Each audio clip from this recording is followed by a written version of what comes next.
Sistem demokrasi malah terancam sama pemilu yang jadi ciri khas si demokrasinya sendiri. Ini gimana coba? It's the biggest electoral exercise in history, with pivotal votes in major powers. Dan ini nggak cuma terjadi di Indonesia ya, hampir seluruh dunia juga begini. Jadi tahun 2024 ini bisa dibilang ini tuh tahun politik dunia ya. Soalnya banyak negara di dunia yang bakal ngegelar pemilu tahun ini. Cuman nih dibalik kemeriahan pesta demokrasi dunia di tahun 2024 ini, ternyata sistem demokrasi sendiri tuh lagi ada di ujung tanduk loh. Lagi ada di titik kritis. Soalnya di banyak negara yang mau pemilu tahun ini, mulai banyak tuh kelompok-kelompok, partai-partai, atau tokoh-tokoh pemimpin otoriter yang malah jadi populer menjelang pemilunya. Makanya jadi banyak pihak yang beranggapan kalau kelompok dan pemimpin yang cenderung otoriter ini sampai menang di pemilu tahun ini, sistem demokrasi di berbagai negara di dunia tuh bakal terancam. Dan ini nantinya bakal banyak berpengaruh ke kondisi geopolitik global, bakal berpengaruh ke kestabilan dunia. Waduh. Tapi ini ironis juga ya, pemilu yang jadi ciri khas sistem demokrasi malah terancam gara-gara pemilunya sendiri kan berarti kalau kayak gini. Tapi sebenarnya apa sih yang jadi penyebab melemahnya demokrasi di dunia? Dan apa benar pesta demokrasi tahun ini bakal jadi ancaman serius buat sistem demokrasi itu sendiri? Ya udah kalau gitu, ayo langsung aja kita bahas kenapa pemilu dunia di tahun 2024 ini bisa jadi ancaman buat demokrasi dan kondisi dunia saat ini. Di Learning by Googling. Oke, jadi kayak yang gue bilang tadi, di tahun 2024 ini tuh bisa dibilang dunia bakal ngegelar pesta demokrasi terbesar yang pernah ada. Kalau menurut Times, seenggaknya ada 64 negara yang bakal ngegelar pemilu di tahun ini. Ditambah lagi, Uni Eropa juga, mereka tuh bakal ngegelar pemilihan umum buat milih anggota parlemen Uni Eropa. Yang mana ini artinya masyarakat di 27 negara anggota Uni Eropa mereka juga bakal ngelakuin pemilu. Ya kalau di total-total nih berarti kurang lebih 49% masyarakat dunia tuh bakal ikutan pemilu di tahun ini. Dan salah satunya ya kita. Ini harusnya jadwal upload video ini pas pemilu nih. Gimana? Udah pada nyoblos kan tadi kan? Apa bodo amat? Apa mending tidur? Nah, hasil pemilu di negara-negara ini kan pastinya bakal berkontribusi terhadap nasib negaranya masing-masing. Dan bakal berdampak juga ke kondisi politik dunia secara umum. Ini kan gila ya, ternyata kalau kita nyoblos tuh nggak cuma nentuin nasib negara kita anjir. Nasib dunia juga ditentuin loh. Dan selain kita, selain Indonesia, beberapa negara yang juga punya peran vital di dunia yang bakal ngegelar pemilu di tahun ini tuh diantaranya tuh ada India, Inggris, Meksiko, Taiwan, yang ini udah kelar nih harusnya nih. Terus Afrika Selatan, Rusia, sama pastinya Amerika Serikat. Jadi di antara 64 negara yang bakal ngadain pemilu tahun ini, di antaranya tuh negara-negara ngeri tadi tuh.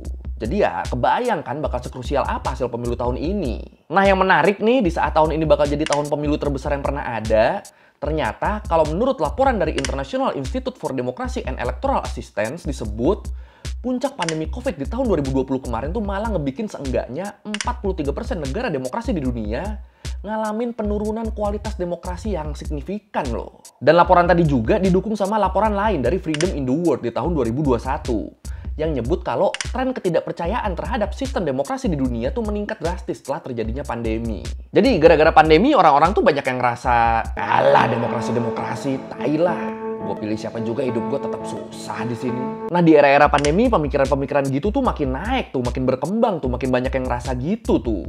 Makanya tahun ini ketika pemilu terbesar di dunia dilangsungkan, jadi muncul kekhawatiran sistem demokrasi dunia tuh malah bakal terancam. Ya kayak yang gue bilang di awal tadi, ini kan miris ya. Sistem demokrasi malah terancam sama pemilu yang jadi ciri khas si demokrasinya sendiri. Ini gimana coba? In 2024, democracy will be tested like never before. Pretty much half of the population of the world is voting in one form of election or another this year. It's the biggest electoral exercise in history, with pivotal votes in major powers. Tapi sebelum kita lanjut bahas kenapa pesta demokrasi tahun ini berpotensi mengancam sistem demokrasi, sebelum itu enaknya kita bahas demokrasinya dulu kali ya. Kenapa sih demokrasi itu banyak dianggap penting dan sebenarnya ini tuh apa sih? Demokrasi ini tuh apa sih? Jadi ya kayak yang udah kita semua pelajarin di sekolah, demokrasi itu simpelnya sistem politik di mana kekuasaan ada di tangan rakyat. Harusnya. Makanya di negara-negara demokrasi yang jadi pemimpin itu kan pasti hasil pilihan rakyatnya ya, yang dipilih lewat proses pemilu. Nah, seiring waktu, kehidupan sosial politik manusia yang terus berkembang dan makin kompleks, ini akhirnya ngebikin sistem demokrasi jadi berkembang juga nih. Kayak misalnya masyarakat yang jumlahnya makin banyak. Nah, ini kan pastinya kan jadi nggak memungkinkan buat menyuarakan pendapatnya satu-satu dong. Contoh di Indonesia deh, lu bayangin aja kalau misalnya lebih dari 200 juta orang harus berpendapat satu-satu buat netapin sebuah kebijakan. Ini kapan mau kelarnya coba? Makanya akhirnya dibikinlah sistem perwakilan rakyat atau yang kita kenal sebagai legislatif. Jadi suara rakyat yang segitu banyaknya tuh ya disampaikannya lewat perwakilan rakyatnya, harusnya. Jadi selain ada pemimpin atau presiden, ada juga tuh perwakilan rakyat, atau kalau di kita tuh DPR. Sama ada juga perwakilan dari daerah, atau di kita tuh namanya DPD. Nah, buat mastiin pemimpin negara sama perwakilan rakyatnya nggak memanfaatkan kekuasaan mereka, akhirnya dibikin lagi tuh lembaga hukum yang fungsinya buat mastiin undang-undang yang ada ditaatin dan nggak dilanggar. Jadi ya akhirnya template-nya kira-kira gitu tuh. Di dalam demokrasi, kekuasaan dibagi ke 3 cabang. Ada pemimpin, eksekutif, perwakilan rakyat, legislatif, sama penegak hukum, yudikatif. Ini pelajaran kelas berapa dulu ya? Oh iya, karena prinsipnya kekuasaan di sistem demokrasi itu ada di tangan rakyat, jadi ya semua rakyat harusnya diperlakukan setara. Mau dia mayoritas, mau dia minoritas, di mata hukum mereka semua tuh sama. Terus kalau misalnya ada perbedaan pendapat, nah itu di negara demokrasi tuh itu harus dilindungi, bahkan emang harus ada. Kelompok oposisi, kelompok yang kontra sama pemerintah tuh malah harus ada, biar tetap ada kontrol buat pemerintahnya. Kalau nggak ada oposisi kan jadinya negara otoriter dong. Makanya di negara demokrasi yang namanya demo sama keberadaan pers yang kritis, itu tuh malah jadi indikasi kalau demokrasinya berjalan dengan baik. Kalau yang demo-demo dihantam terus yang pers-pers kritisnya pada dibungkam, niku opones yang demokrasi. In systems classed as most democratic, power is deliberately shared between different parts of the state. Nah, dari penjelasan tadi kan kita jadi tahu ya, kalau nasib sebuah negara demokrasi itu ada di tangan rakyatnya. Makanya tadi dibilang pemilu bakal jadi ancaman demokrasi itu bakal jadi ancaman kalau masyarakat milih sosok pemimpin yang nggak tepat. Ya dong, kebayang dong kalau pemimpin yang kita pilih ternyata malah nggak menjunjung nilai-nilai demokrasi, kan malah kelar itu. Kebayang dong kalau orang yang kita pilih ternyata malah sosok yang otoriter atau tukang korupsi misalnya. Bakal hancur itu kan negaranya kan. Dan itu baru milih pemimpinnya. Belum lagi kalau wakil rakyat yang kita pilih atau penegak hukumnya juga ternyata sama-sama tukang korupsi. Dan bukan yang ngontrol pemerintah, mereka malah kong-kalingkong buat ngambil keuntungan sendiri.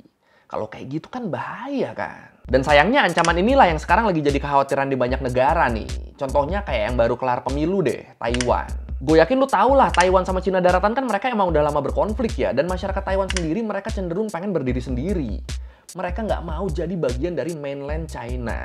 Dan situasi perpolitikan di Taiwan sendiri sekarang sebenarnya pemerintah sekarang tuh emang masih dari kubu yang kontra Cina. Tapi kalau menurut DW News, hasil perolehan suara William Lai, presiden terpilih Taiwan kemarin, dibanding sama kompetitornya, itu tuh relatif menipis kalau dibandingin sama perolehan suara presiden Taiwan sebelumnya. Jadi kalau di pemilu Taiwan yang sebelumnya jumlah suara yang anti-Cina tuh unggul jauh banget dibanding sama yang pro-Cina, nah, di pemilu yang sekarang, walaupun yang anti-Cina nih tetap menang, tapi jarak suaranya jadi dikit nih, jadi berkurang nih, jadi tipis bedanya.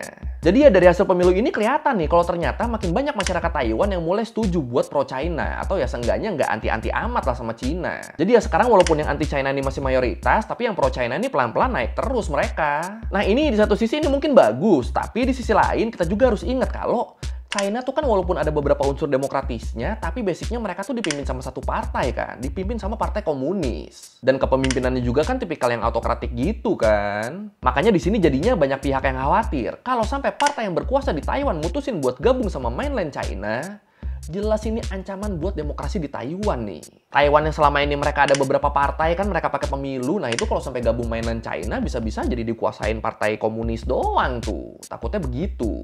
Makanya jadinya banyak yang khawatir hasil pemilu Taiwan kemarin tuh endingnya malah bakal matiin demokrasi di sana. Taiwanese voters chose a president, William Lai, from the party seen as most anti-Chinese.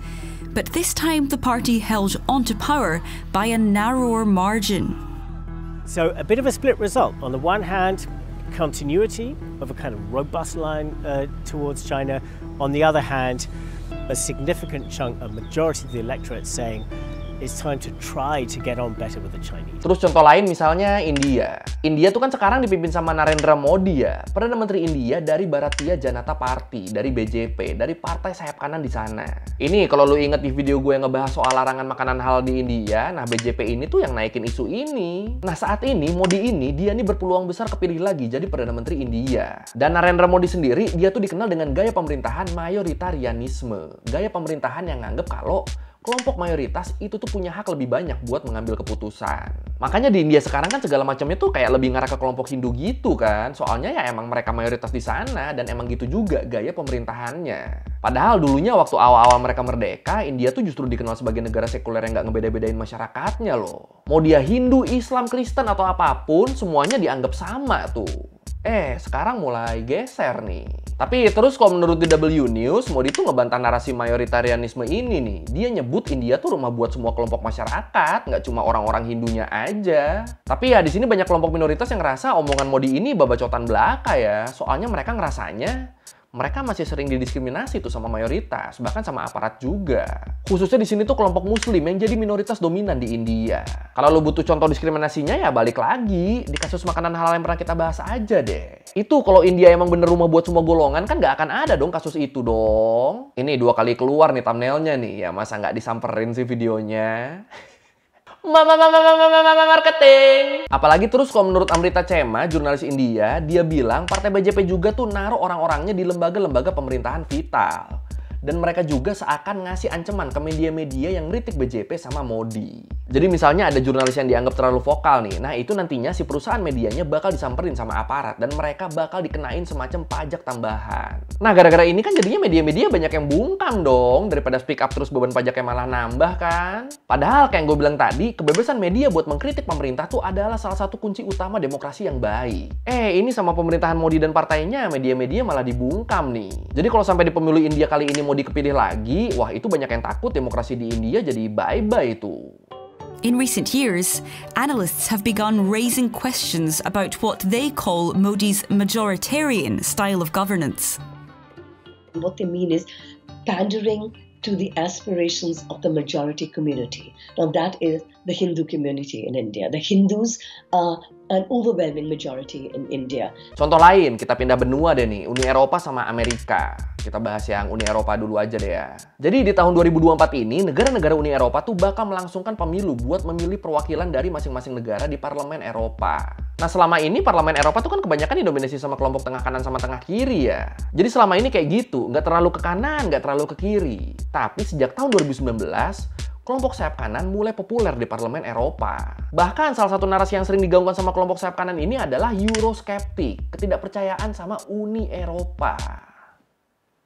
Ya jadi menurut kelompok-kelompok sayap kanan ini, keberadaan Uni Eropa tuh malah merusak nasionalisme di negara-negara Eropa. Belum lagi kebijakan-kebijakannya Uni Eropa, kayak ngebuka pintu buat imigran misalnya, itu kan ngebikin masyarakat asli Eropanya malah terpinggirkan. Jadi banyak yang rasanya ini pendatang dimanja, tapi kok warga aslinya malah dilupain ya. Makanya akhirnya gara-gara ini, partai-partai sayap kanan, bahkan beberapa tuh sayap kanan ekstrim, sekarang tuh jadi populer banget di Eropa. Contoh yang udah kejadian ya yang di pemilu Belanda kemarin lah. Di Belanda yang menang pemilunya kan malah partai yang anti-Islam sama anti-imigran kan. Nah yang gini-gini tuh sekarang justru populer di Eropa. Geert Wilders' PVV party's program states the Netherlands is not an Islamic country. There should be no Islamic schools, no Qurans, no mosques, and a ban on Islamic headscarves in government buildings. If the PVV program is implemented, the livelihood and security of Muslims will no longer be assured.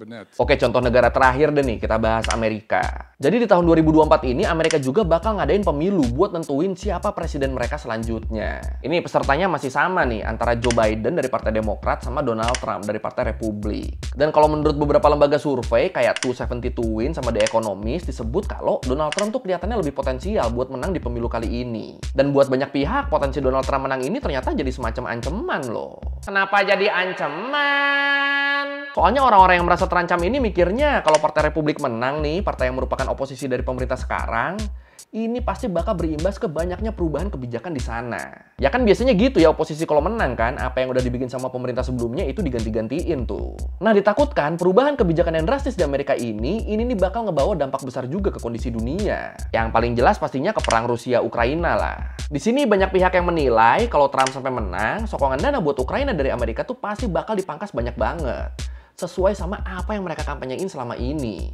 Dan ya ini berpotensi ngebikin Rusia jadi makin gencar ngegempur Ukraina kan. Jadi ini kalau secara jarak kan kayak nggak ada hubungannya ya. Pemilunya di Amerika, perangnya di Rusia-Ukraina. Kayak nggak nyambung kan. Tapi ternyata berhubungan banget loh. Terus selain itu mirip-mirip kayak di Uni Eropa tadi, salah satu isu yang banyak jadi omongan di Amerika tuh kan soal imigran ya.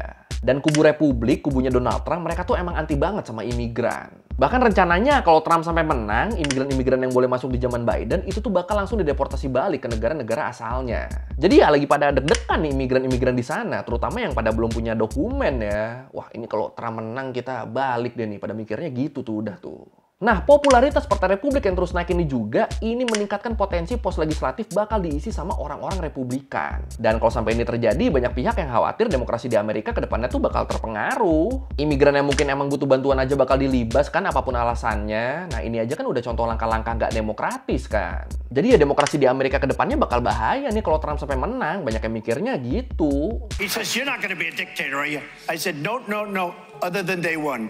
We're closing the border and we're drilling. Polls suggest many Americans are disappointed by the choice they're likely to face again this year.